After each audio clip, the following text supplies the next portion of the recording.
আগামীকালের দৈনিক রাশিফল নিয়ে বিস্তারিত আলোচনা করব ১২টি রাশির ভালো এবং মন্দ নিয়ে। এটা অতি পরিচিত প্রোগ্রাম। প্রত্যেকটা দিন আমি দৈনিক রাশিফল নিয়ে আলোচনা করি আপনাদের অ্যালার্ট করার জন্য।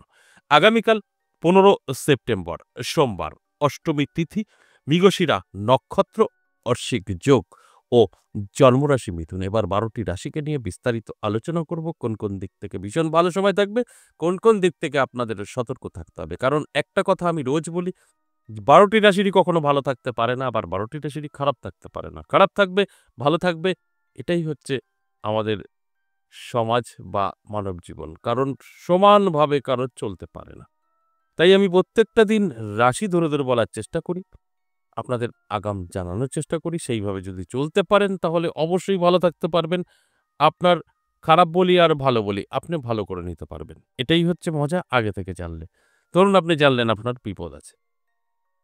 আপনি কিন্তু সতর্ক হয়ে যাবেন, বিপদটা হবে না, হলেও ছোট হবে।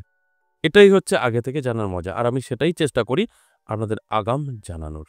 প্রত্যেকটা দিনই দৈনিক রাশিফল আলোচনা করার উদ্দেশ্য একটাই, আপনাদের অ্যালার্ট করা। অবশ্যই আলোচনা থাকবে, আলোচনা করব। তার আগে আমার সাথে কিভাবে যোগাযোগ করবেন সেই বিষয়টা একটু বলে নিই। নমস্কার, জয় মা কামাখ্যা, জয় মা তারা। যারা ভীষণভাবে সমস্যায় আছেন, যে কোনো বিষয় হতে পারে, এ থেকে জেড। যদি মনে হয় আপনি দূরে আছেন, আসতে পারবেন না, অনলাইন ব্যবস্থা আছে। কারণ আমরা তন্ত্রমতে কাজ করে থাকি, তন্ত্র চালানি। সোলেমানি বিদ্যায় যেটা আমরা জিন চালান দিয়ে করতে পারি, আর আমাদের যেটা অঘোর মতে, আমি অঘোরই, অঘোর মতে আমাদের বেতাল চালান। তাই চালানি বিদ্যায় কাজ করলে কখনো আপনার প্রেজেন্ট থাকতে হয় না। আমরা ছবি, নাম দিয়ে আরো অনেক কিছু আছে, যখন কাজ হবে তখন জানতে পারবেন। সেইভাবে আমরা কাজগুলো করি। তাই দূরে থাকলেও কোনো সমস্যা নেই। আর যারা আসতে পারবেন তাদের তো কোনো ব্যাপারই না। আসুন, সবচাইতে ভালো হবে। আপনার শরীরেও নেগেটিভিটি থাকতে পারে, সেগুলো আমরা কাটাতে পারি। তাই যদি সরাসরি আসতে চান, দুটো জায়গা পাবেন, তারাপীঠ এবং আমার নিজের মন্দির ১০ মহাবিদ্যা কালীবাড়ি।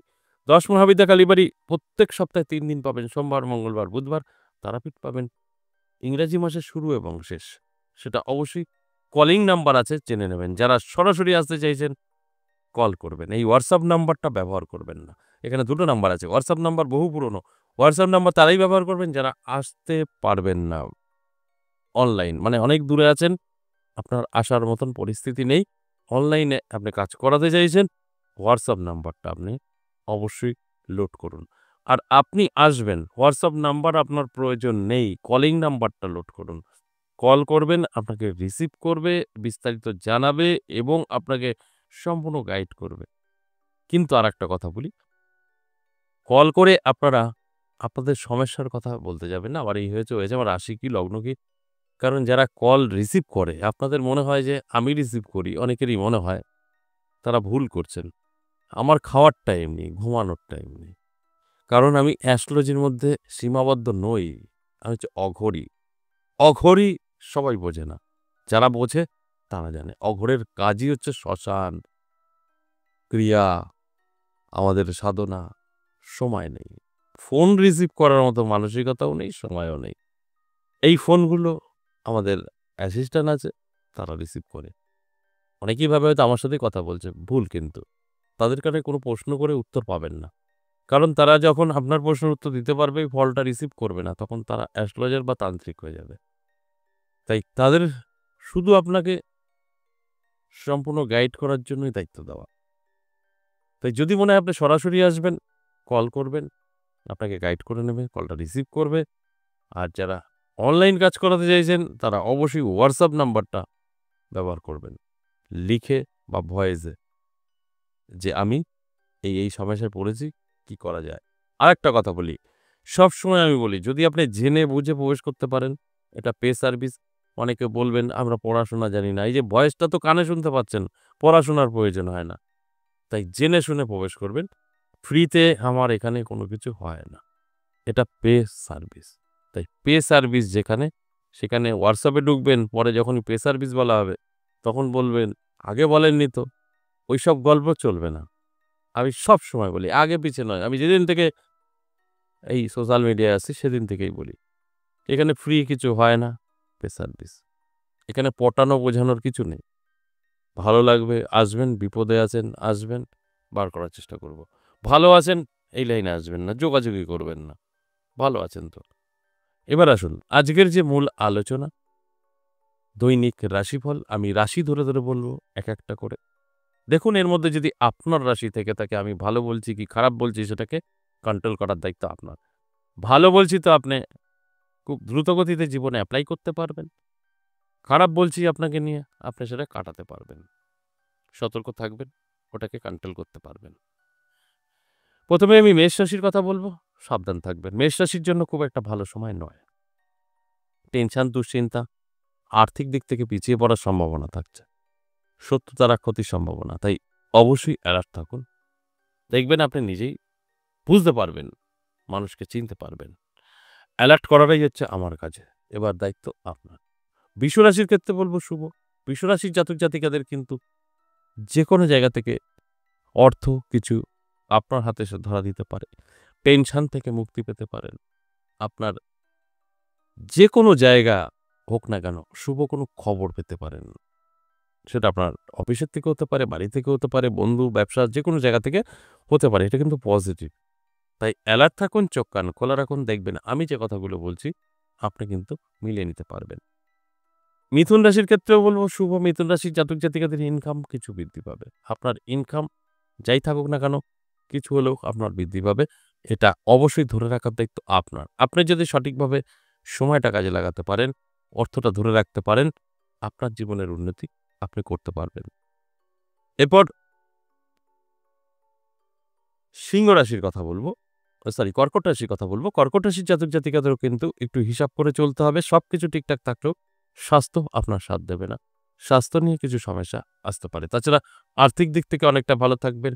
সম্পর্ক মজবুত থাকবে কর্কট রাশির জাতক জাতিকাদের। এগুলো কিন্তু পজিটিভ। তাই অ্যালার্ট থাকুন, চোখ কান খোলা রাখুন। সিংহ রাশির জন্য বলব খুব ভালো। সিংহ রাশির প্রাপ্তিযোগ, ভালো কোনো খবর, কিছু অর্থ, এগুলো আপনার হাতে এসে ধরা দেবে। কারণ আপনার সময়টা অত্যন্ত শুভ। আর শুভ সময় আমি সবসময় বলি, যদি আমরা শুভ কাজ করতে পারি, সেক্ষেত্রে কিন্তু একটা গুড রেজাল্ট আমরা অবশ্যই পেতে পারি। তাই অ্যালার্ট থাকুন, চোখ কান খোলা রাখুন। কন্যা রাশির জন্য বলব সাবধান থাকুন। কন্যা রাশির জাতক জাতিকাদের কিছুটা চাপের বিষয় থাকবে। বন্ধু, বান্ধবী বা আপনার আত্মীয়স্বজন তাদের সাথে কিন্তু সম্পর্ক খারাপ হওয়ার সম্ভাবনা। তাই অ্যালার্ট থাকুন, চোখ কান খোলা রাখুন। তাহলে আমি যে কথাগুলো বলছি এটা কন্ট্রোল করতে পারবেন। আমি সবসময় বলি যে আমরা যদি চাই যে এটাকে কন্ট্রোল করব, মানে আমার খারাপ সময়টাকে আমি বদলে ফেলবো, সম্ভব।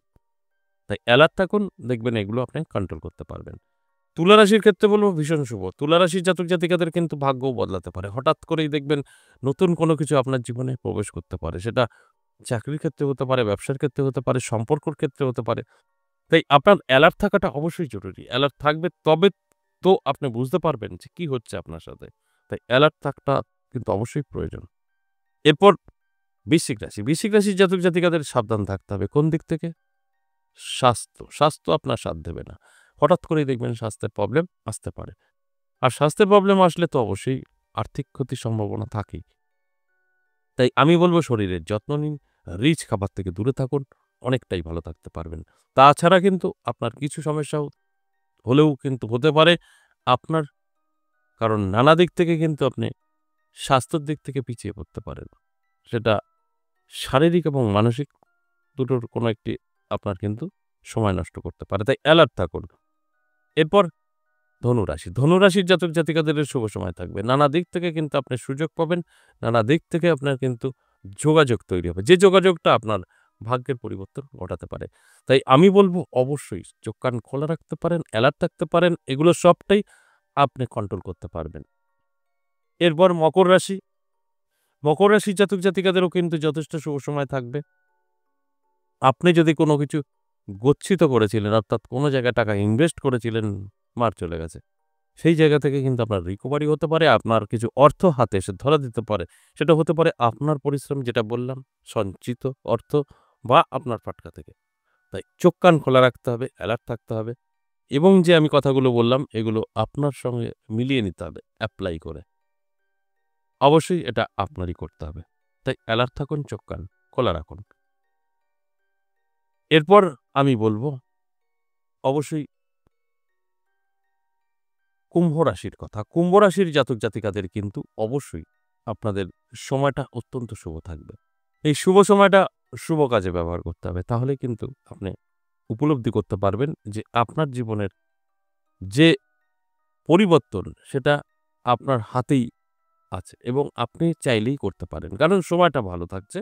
আর ভালো সময়ে আমরা যেকোনো কাজ করলে সেখান থেকে গুড রেজাল্ট অবশ্যই আসতে পারে। তাই আমি চোখ কান খোলা রাখতে বলব, অ্যালার্ট থাকতে বলব। তারপর দেখবেন আপনি সবটাই বুঝতে পারবেন যে এখন কি করণীয় আপনার। আর আমার কাজ হচ্ছে অ্যালার্ট করা। মানে আমি বলছি আপনার এই হবে, আপনার সব মিলে যাবে, আপনি কিছু করবেন না তা নয়। আপনি শুনে যদি এগুলো একটু অ্যালার্ট থাকতে পারেন, চোখ কান খোলা রাখতে পারেন তাহলে খুব সহজেই আপনি মিলিয়ে নিতে পারবেন। সর্বশেষ মীন রাশি মিশ্রিত ফল পাবেন। আপনার ভালো এবং মন্দ কিন্তু দুটোই ভোগ করবেন আগামীকাল। হঠাৎ করে দেখবেন আপনার ভাগ্য বদলে যেতে পারে। আবার হঠাৎ করে দেখবেন একটা খারাপ খবর শুনতে পারেন বা আপনার স্ত্রী বা সন্তান হঠাৎ করে আপনার মনে দুঃখ দিতে পারে। তাই ভালো এবং মন্দ দুটোই কিন্তু আগামীকাল থাকছে। এর জন্য কি করতে হবে? অবশ্যই অ্যালার্ট থাকুন, চোখ কান খোলা রাখুন। এটা আপনি কন্ট্রোল করতে পারবেন। অর্থাৎ মন্দটা আপনি আউট করে দিতে পারবেন, ভালোটা আপনি এপ্লাই করতে পারবেন। এটা সম্ভব। আশা করি বুঝতে পেরেছেন। আজ এ পর্যন্তই, আবার আসবো নেক্সট ভিডিও নিয়ে। ততক্ষণ ভালো থাকুন। নমস্কার।